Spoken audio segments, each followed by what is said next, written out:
Oi, gente, tudo bom? Voltei, cara de pau, né? Depois de um tempão. Mas tamo aí. Hoje eu queria falar com vocês, dar uma continuidade àquele assunto que a gente estava tendo sobre tentar deixar um rastro positivo na nossa experiência humana nesse planeta. Nos vídeos passados a gente viu e conversou um pouquinho sobre a destinação do nosso resíduo, o processo de produção até a destinação final e as possibilidades que a gente vê durante esse processo e prós e contras e a realidade que a gente tem sobre esse assunto. Continuando nessa vibe de destinação correta de resíduo, diminuição de resíduo, eu queria falar com vocês hoje sobre a famigerada sacola plástica. Terror das tartaruguinhas, ineficaz quando a gente tenta colocar uma caixa de sabão em pó. Acontece que os dados mostram que em 2007 o uso de sacolas no Brasil foi de 17,9 bilhões e que por mês 1 bilhão de sacolas são distribuídas nos mercados. Pelo menos eram em 2007. A maioria dessas sacolas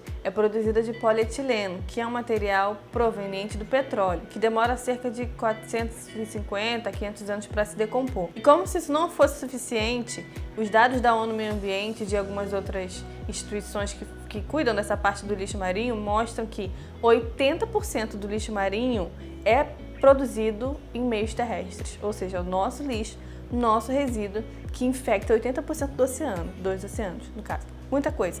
Muita responsabilidade na nossa conta. E a maioria desses 80%, a maior parte, é de resíduo plástico. Sacolas plásticas, redes e coisa de mercado, um monte de coisa, tudo plástico. E quando a gente fala de detrito marinho, a gente fala de um problema multifacetado, que está muito relacionado à nossa má gestão do resíduo. Não é só quando eu vou numa praia e vejo que ela está suja, ou vejo que tem lixo boiando ou caco de vidro na areia. É muito além disso. É impactar a economia, a nossa saúde, a biodiversidade, o contexto social que as pessoas vivem, a visão que as pessoas têm de sociedade. Isso, o problema do lixo, não só marinho, mas no geral, ele impacta diversas esferas da nossa vida. O fato da gente não morar necessariamente perto da praia, e eu falo com gente que mora aqui perto de onde eu moro, que é bem longe da praia, não isenta a gente da responsabilidade dos resíduos que chegam lá. Então, quais seriam as possibilidades, as alternativas para que a gente diminuísse a nossa utilização de sacola plástica? Porque a gente está falando de vários outros resíduos ao longo desses vídeos, mas hoje é sobre sacola plástica porque é uma coisa que está com a gente e a gente está em contato o tempo inteiro. E é uma coisa que tem como a gente diminuir drasticamente. Não tem como eu abolir da minha vida todo tipo de plástico imediatamente, impossível. Mas tem como eu fazer uma diminuição drástica do uso de sacola plástica, porque temos alternativas. Dito isso, quais são elas? Eu poderia dizer que a sacola de plástico biodegradável é uma opção maravilhosa, porque, biodegradável, se ela ficar ali na água, ela vai se decompor rapidinho, 180 dias. Só que não. Elas precisam ser descartadas em local com condições ideais. São as usinas de compostagem, que têm a luminosidade adequada, a umidade adequada e a quantidade de micro-organismos que vão decompor aquela sacola plástica. Ou seja, isso não vai acontecer. Porque o nosso resíduo, como eu falei nos vídeos anteriores, ele vai no caminhão do lixo e vai para o aterro. Não tem isso de usinas de compostagem aqui no Brasil. Não tem. Se tiver, eu desconheço. Não é uma opção que eu aconselharia, até porque o custo para produzir ela é bem mais caro. E às vezes eles misturam algumas propriedades do plástico comum nela. Ela não perde a capacidade de ser biodegradável, só que não é muito eficaz, não é muito recomendável. Então, quais seriam as opções de fato viáveis para que a gente pudesse reduzir o nosso resíduo, deixar um rastro positivo e fazer tudo aquilo que a gente já estava tentando fazer? Acredito que estejamos construindo aqui um relacionamento. Estamos, de fato, tentando fazer isso, não é mesmo? Uma alternativa, então, viável, além de reduzir as compras e fazer uma melhor gestão do desperdício, ou seja, não comprar coisas desnecessárias, seria a utilização daquelas sacolas retornáveis, aquelas que vendem no mercado por um preço caríssimo, mas pelo menos a gente vai usar só ela várias vezes se a gente lembrar de levar. O que acontece? Ela é muito boa, ela é resistente, cabe bastante coisa ali. Eu adoro aquela sacola. Só que eu vou dar um conselho pra vocês. Não façam que nem eu, que vai no mercado, esquece comprar outro. Vai no mercado, esquece comprar outro. Porque senão a gente vai ficar igual aquele desenho Ursos Sem Cursos, que entrou na Ecovida, e aí agora eu sou muito preocupada com o meio ambiente, então eu tenho sacolas retornáveis e eu compro todas porque eu preciso fazer parte da Ecovida. Quando vai ver, eu tô cheia de sacola, não uso nenhuma, só compro mais. Então eu gero mais resíduo quando não é necessário. Para a gente apoiar essa causa, para a gente se introduzir nessas atividades, nessas práticas, a gente precisa entender que menos é mais.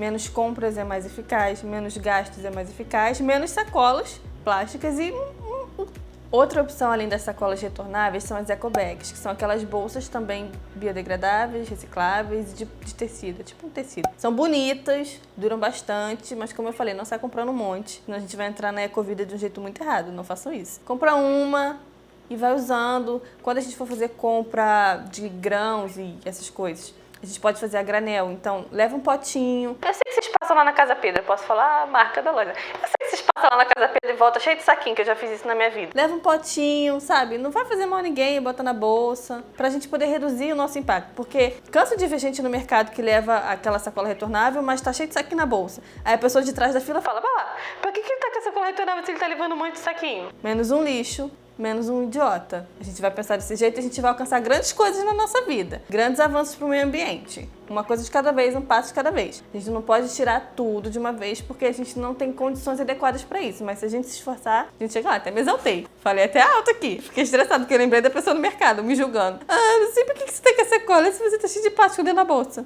Fiquei bolada.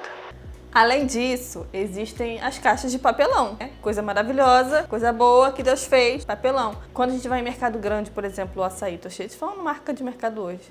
Eles geralmente deixam a gente levar ou eles disponibilizam mesmo caixa pra gente levar. Eu fui numa loja grande dessas que tem na Washington Luiz e lá tinha tipo caixa de papelão pra gente colocar as coisas e eles enrolavam algumas coisas frágeis em papel também. Não tinha plástico se eu não quisesse. Óbvio que eu não quis, porque eu sou muito exemplar. Então, pequenas coisas que a gente pode ir adequando e tentando melhorar. Aí, a dona de casa que mora dentro de mim já me perguntou aqui várias vezes durante esse vídeo como que eu vou fazer pra dispor do meu resíduo dentro de casa, do meu resíduo doméstico de cozinha, sem sacola plástica. Como é que eu vou fazer? A bonita tá falando pra eu tirar todo o plástico da minha vida, mas o lixo do banheiro, amada, quem joga fora? Então, no próximo vídeo a gente vai falar sobre isso. Guarda essa dúvida aí que eu gerei, porque pode ser que você não tenha, mas aí a dona de casa que existe em mim já plantou uma sementinha de dúvida. O que vai acontecer? Esse vídeo foram algumas opções do que a gente pode fazer para reduzir o nosso uso de sacola plástica. Então eu mostrei para vocês o impacto que ela causa. Se vocês quiserem eu posso falar mais profundamente sobre isso e vou deixar indicado aqui um artigo que fala muito bem sobre isso. E para a gente poder aprender outras formas de fazer o que a gente faz no nosso dia a dia sem o uso do plástico necessariamente, sem o uso da sacola plástica. É possível, tem como, só a gente querer um pouquinho. E em relação a como que a gente vai lidar com resíduo doméstico sem sacola plástica ou com o mínimo possível, a gente vai falar no próximo vídeo. Aguardem que eu vou fazer com muito carinho. Era isso. Se tiverem dúvidas, deixa aqui em algum lugar que eu vou responder eventualmente. Beijos. Paz.